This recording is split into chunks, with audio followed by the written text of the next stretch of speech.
Welcome back to Building Loved Businesses, the show where we explore the journeys of everyday entrepreneurs who are building businesses that their employees, customers, and communities truly love. I'm your host, Nathan Schock, and today I'm joined by Dasha Skelton, the owner of Intuitive Peace Yoga Studio in Port Byron, Illinois. And I know you're going to love learning about her entrepreneurial journey. In her story is the courage to start small, the discipline to work two jobs for a long time, the impact of business mentorship, and the heart she puts into building community. So let's get into it. Dasha, welcome to the show. Thank you for having me, Nathan. So to start off here, just what is Intuitive Peace Yoga Studio? Just to explain what the business looks like today. The studio today, it's wonderful. I love it. It's a place where people come to relax and rejuvenate, to reduce their stress. I focus a lot on reducing stress at my studio, and also where people come to have a community, to be with people who are like-minded, who also are there to take care of themselves. And it's a place where people come to, like I said, relax and just people say when they walk in the door, they instantly feel relaxed. So I think today it's a place where it's community based and just a place, a second home for people. Sounds like a place I want to visit. I'll have to do that the next time I'm swinging through. So now that we see that, let's go back to the beginning. And even before, as we talked before the show, you said, even before the yoga studio, you always knew you wanted to own a business. So where did that original entrepreneurial spark come from? Yeah, my dad was an entrepreneur. So my original, where it came from was actually childhood. I've always had that desire to be an entrepreneur because I saw my dad as I was growing up, and my dad was able to put his family first, to be home at lunchtime. Like over the summer, I remember he would come home for lunch and be able to push me on the swing. And then we would be able to take longer vacations. And it was really what I saw growing up was what I wanted in my future. So that's where my desire to be an entrepreneur came from, was because I saw that as I was growing up. Yeah. That sounds similar, right? I had that in my dad, and especially my grandfather. And as I'm able to look back, right, I can trace that through line and see that I wanted some of the same things for me and my family that they were able to create for theirs. Yeah. So then before yoga ever entered, right, before that even came into the picture, what did being a business owner represent to you? As you look back on those experiences, what was it about that you said, I want? The flexibility, the schedule flexibility, the desire, or I guess, the desire to put my family first and not work just a 9 to 5 and then have a few hours with my family in the evening. I wanted to be able to, in my future, have a flexible schedule, be able to put my family first, and be able to live a life that didn't just revolve around going to a 9 to 5. Yeah. Okay. So now you have this idea that I want to be a business owner, and then yoga comes into the picture. So talk to me about that shift. What first drew you to that training as a yoga teacher? I think you said it was 6 years ago. I was actually thinking about this since our last conversation. And when I was as my desire to become an entrepreneur, I always had this vision of owning a cafe with a yoga studio above it. Now, at that time, like high school, college, I wasn't practicing yoga. It wasn't like a thing I was doing regularly or thought I would ever do. And I just had that vision of okay, I want to own a cafe and a yoga studio above it and specifically in this old building that is in my local town. And then when I graduated college, I started taking yoga classes regularly. And it just kind of fell into place where I wasn't like looking to do that.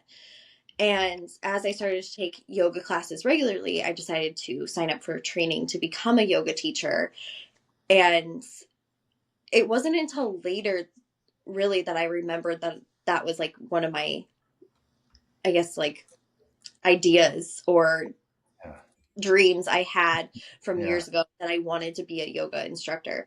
So, yeah, I mean, it really just fell into place. And I started taking yoga and teaching yoga and fell in love with that, and being able to show up for people in a different way, being able to, yeah, just Yeah. share my love of yoga with them. So, Cool. And so you've got these kind of twin desires, right? Be a business owner, loving being a yoga instructor.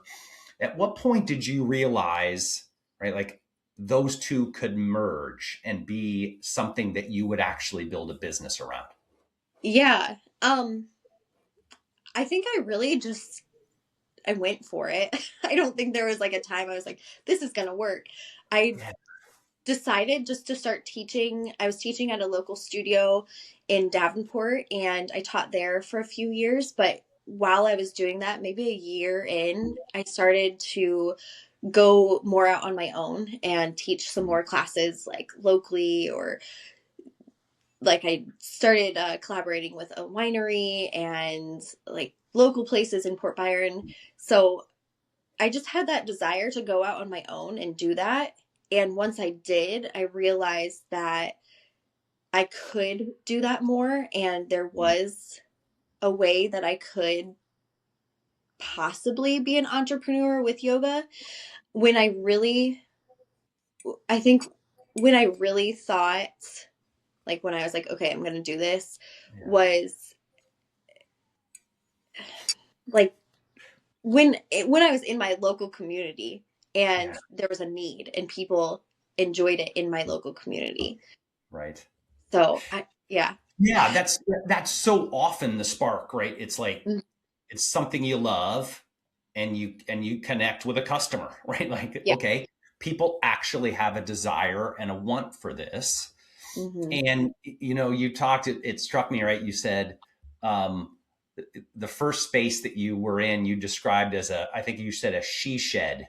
Like Hmm. that you just had this small space and you were running classes. Tell me about those early days. Yeah. So for about 9 or 10 months, I rented local massage therapist she shed where she had her business, Yeah. and there was room for about 5 students. So I Mm. started there. I was teaching outdoors at her space for a while, and then during the winter time, I asked if I could use her space and like the indoor space, and did that Mm. for, like I said, 9 or 10 months. That was really when I decided, when those classes, just those 5 student classes, filled up consistently and I need to add more in the local community. That's when I really was like, okay, this could work. Like if 5 people are coming, 10 people will come. Hmm. So yeah, a big transition on, this could work. Like, let's just see how it is. Let me Yeah. rent this space hourly. And then when those classes consistently started to fill up, I decided to rent my own space and move into town, because that was a little ways outside of town, and move into the downtown of my small town and open up I mean, it was still a small space, but I opened up a small space in downtown as well. Got it. Yeah. So we're getting the picture, right? There's these desires. You start small, right? Test it and see that there is a desire in the Mhm. area. Okay. Now you move to a new space and you're building this momentum. And I remember from your story too, right? Um, while you were running this studio, you were also working full time, right? Mhm. As a nanny. So here Yeah. you are, right? I want to get into business so I can have a more flexible lifestyle, right? Work less. But early, in order to be successful, we have to go all in. And sometimes that looks like harder work. So, what did that season look like for you while you were doing both? Mhm. Um, well, that season actually just ended a few months ago when I went full time. But I mean, it was really hard. It's not easy. Hmm. Being a nanny, I had a flexible schedule during the day, and I think that really helped because if I did have a job where had to be in an office and then I was doing my studio, that would have made it a lot harder. But since I was a nanny and I could take my little one to the store, grocery shop during the day, or even go to my studio and set up things for class, that made it a lot easier to be able to do both. But that doesn't mean it was easy. Yeah. I was working a lot. I felt like I was always working, like either watching her during the day and then teaching at night and teaching on the weekends. And some days I would go weeks without having a full day off, which is rough when you're trying to start out and you're also giving a lot to people. Like not only in my yoga classes, I was giving a lot to people, but during the day when you're taking care of a child, like that Yeah. that also takes a lot out of you too. So it was definitely hard. But I loved it and I'm so glad that I did both, and now here I am full time in my yoga studio. Yeah, that's so great. Like, and I get that question a lot, right? People say, Nathan, when do I know that it's time to take what's a passion project or side hustle or whatever you want to call it, right? That I've been building. I've got this full time job, but this is the thing I want to do. Mhm. So, what finally pushed you to go all in and say, okay, the yoga studio is my full time work? Yeah. I had a timeline because the little one I nannied for, she actually went to kindergarten this year, and that's why I went full time. And I had this timeline of when I opened my studio 2 years ago, I knew in 2 years when she goes to kindergarten, I'm going to be full time. So I those hard hours for those 2 years Mhm. were because I knew by the time she went to kindergarten, I needed to be full time and I needed to be able to support Yeah. myself with one income. So it gave me a good, a good end point.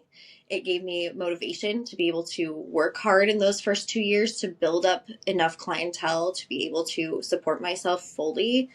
And I knew there was a point earlier this year before she went to kindergarten. I'm like, I'm ready.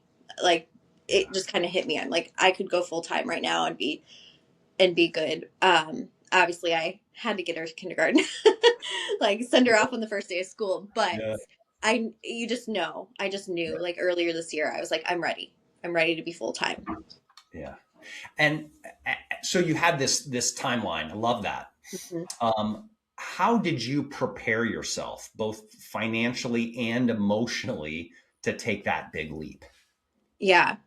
Um, we talked about mentorship when we had Mhm. our first call. So, mentorship was a big thing. I not only have a local mentor, so I have a local business mentor, Kelly. She's amazing. She's helped me with a lot of mindset work, but I also have a specific yoga studio mentorship as well, which has helped me a lot in preparing myself not only in my leadership skills and mentally and financially, but just having that confidence and clarity too from somebody else and having that person to talk through things or having those people to talk through things with has really helped me know Mhm. and have the courage to go full time and do what I'm Yeah. doing. Yeah, I love that. And I want to make sure my listeners catch that, right? Mhm. Is so often I hear this, experience is the best teacher. Yes. Actually, other people's experience is the best Mhm. teacher, right? Yep. Because our experiences can be painful. Hmm. Uh, and people who've gone before us can provide so much help in helping us chart the path. So I love that you were forward thinking enough to say, I better talk to some people who've done this kind of stuff before. Yeah. Uh, Now, as you're going along this too, somewhere in here, the opportunity for a bigger space became available. So talk about that and how you saw that the business would be ready to make that leap. Yeah.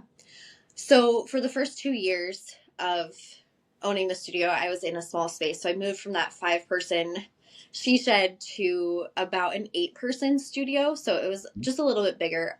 Mm-hmm. Sometimes I squeeze 10 in there if I wanted to. Um, and I was there for 2 years, and that was the perfect space to begin because the costs were low. Um, the, the space was in a good area, everything. And then this year, right after I went full time, I had the opportunity to move to a bigger space across the street. And I mean, that was scary because first of all, I went full time. So financially, that was Yeah. a big money mindset challenge was like, okay, my costs are going to increase. I've Mm-hmm. already went down from 2 jobs to 1. Mm-hmm. And my biggest fear was financially. So I needed to sell 3 more monthly memberships to cover the increase of costs of the bigger space. And I had already said yes that I was going to move there. Like I knew I needed more space. Yep. I just pushed through my fears and told it's the same landlords, and I'm like I want this space. Like I want to move. And I pushed through that fear. I was like, I'm just going to do it. We'll see, whatever. Yeah. And once I did that and said yes, then it was like the fear of the money mindset. So I knew I needed to sell 3 more memberships, and I did that in a day. And I was like, okay, well, we're good. We've covered the increase of costs of the new Yeah. space. Like, let's just see where it goes. And in the last 2.5 months of being there, I've seen so much growth, and yeah, it's Yeah. been the best decision.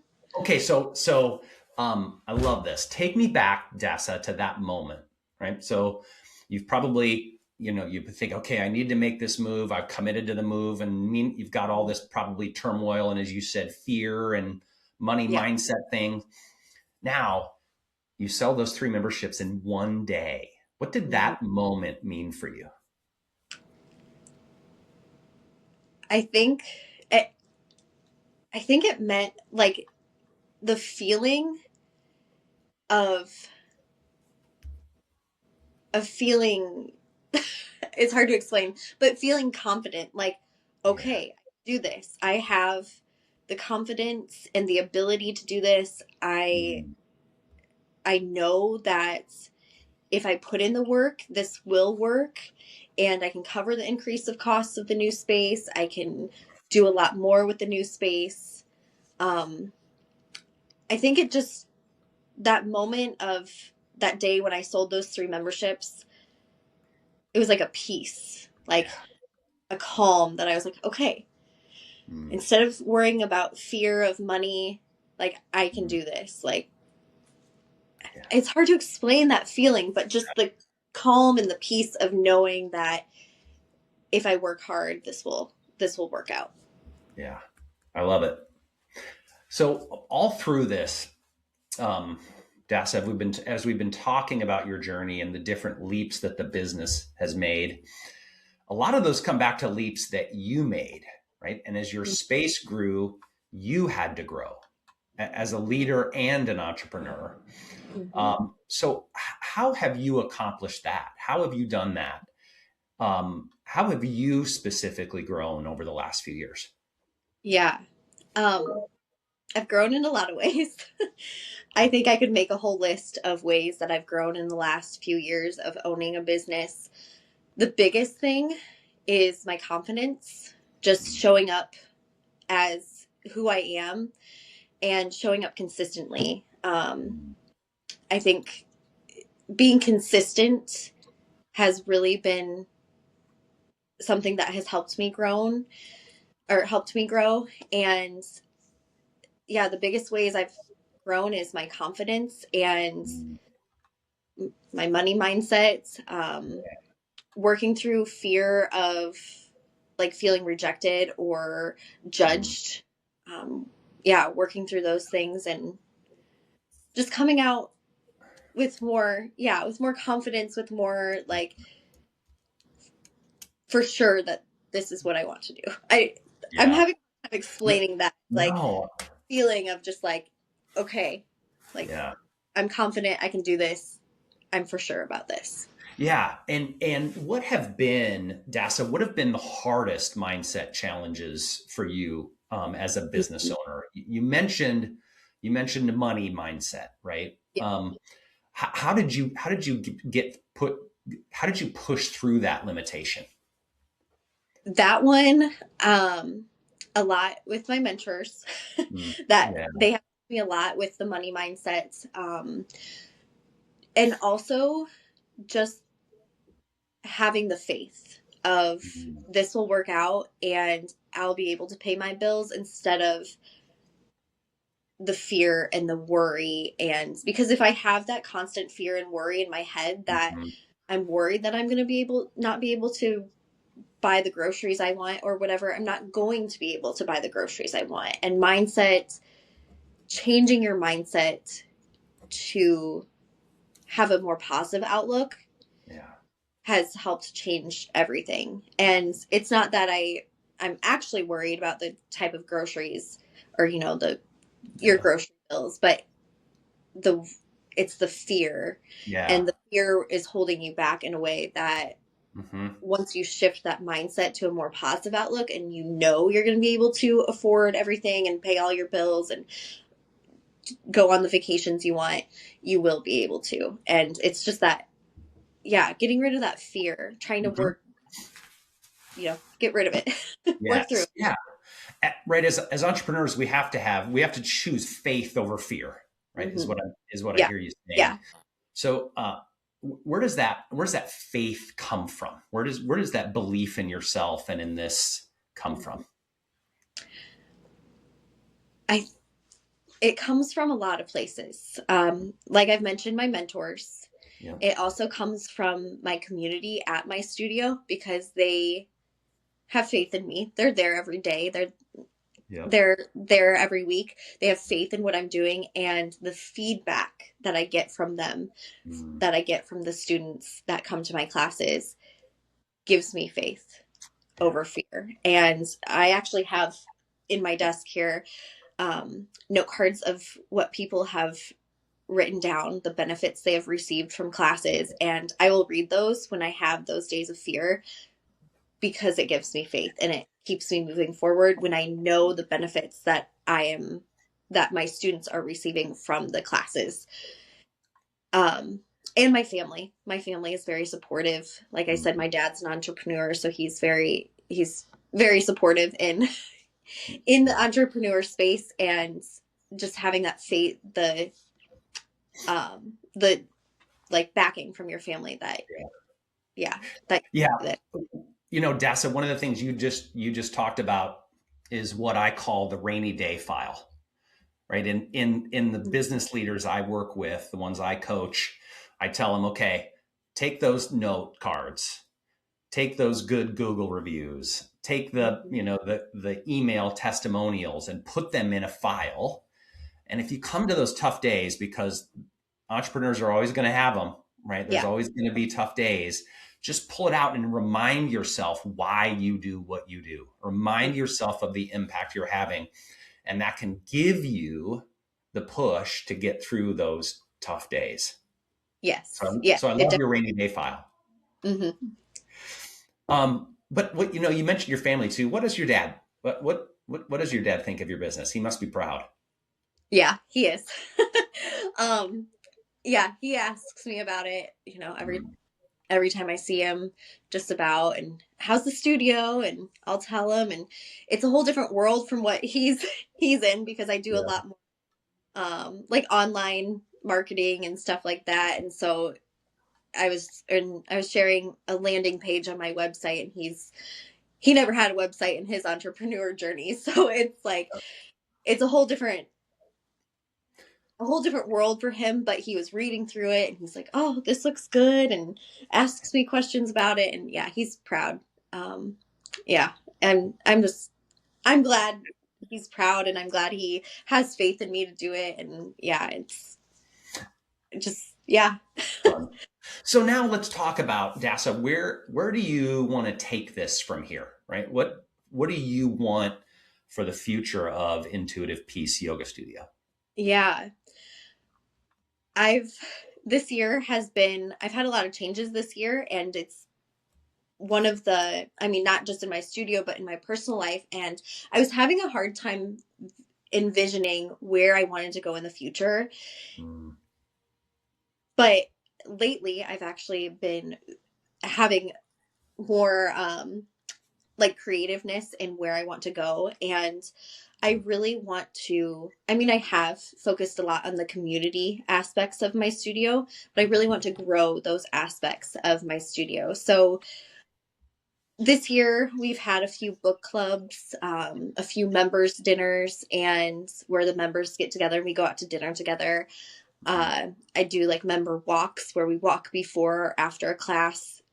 Not now, but when it's nice out, because it's my studio's right along the Mississippi River, so we have that Mm. bike path that you can walk along the river. So those community things that I have done this year, I want to amplify in the years to come. And I want to add more of those community things and those points of connection for the people in the class, because we all need to connect more. We need more personal connection, and we need more of that face to face time with others. And I want to, yeah, I just want to add more of that in.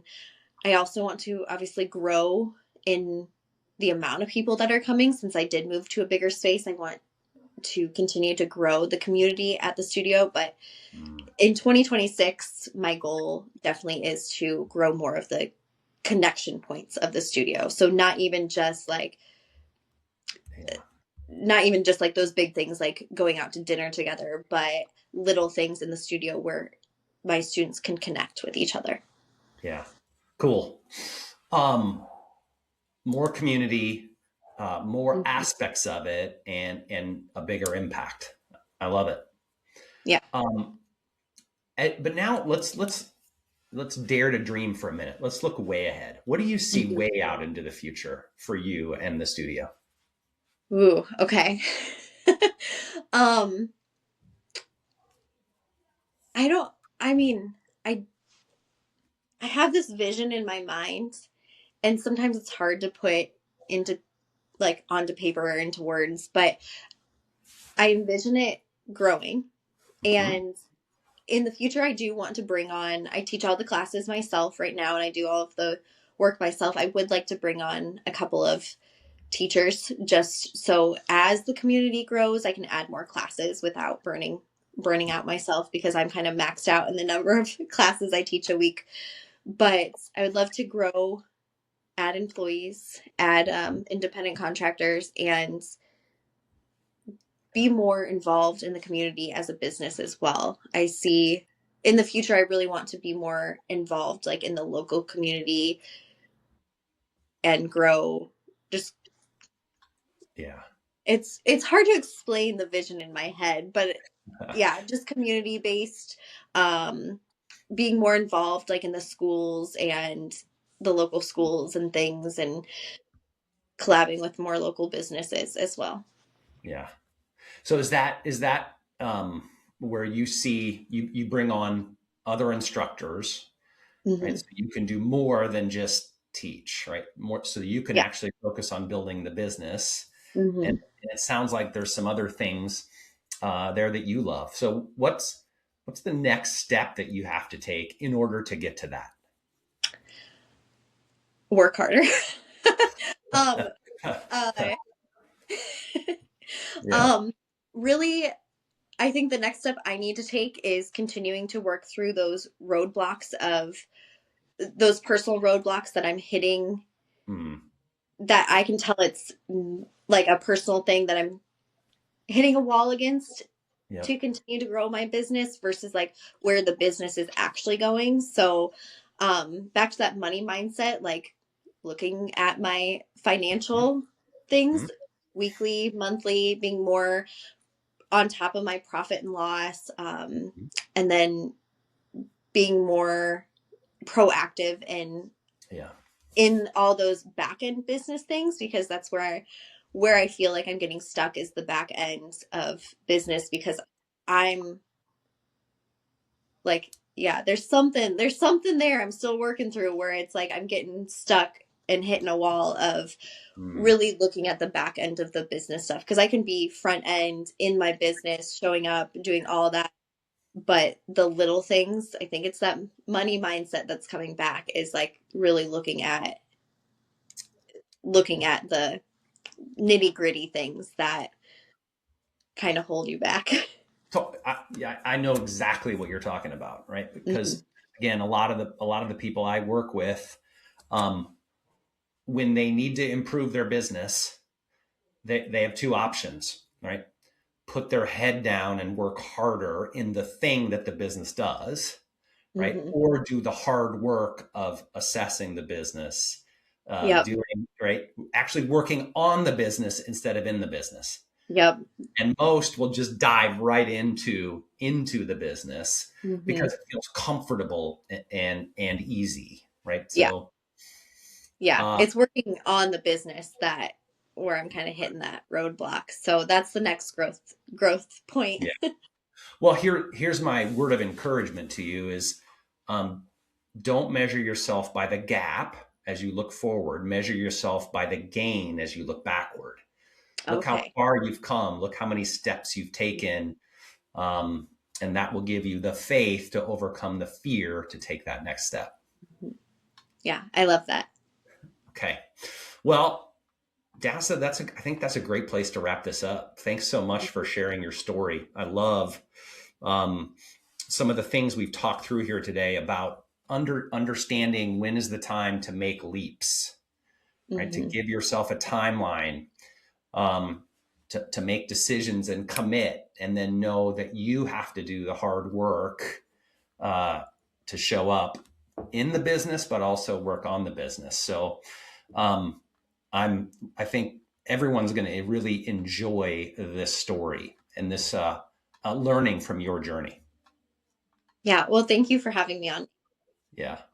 Um, so maybe one last thing would be if there's other people out there, right, that are thinking of when do I jump in? When do I go and take the next step?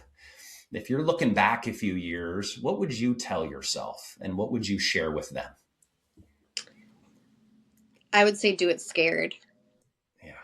Do it anyway, even if you're unsure, Mm-hmm. because you don't want to look back on life and think, what if I did that? You want to think, I did that and I tried my best and it did work out or it didn't work out. And either way, you're going to know the what if. Yeah. You don't want to look back and be like, what if I did that? What if I did something differently? Because Mm-hmm. don't let fear hold you back. Do it scared. Yeah.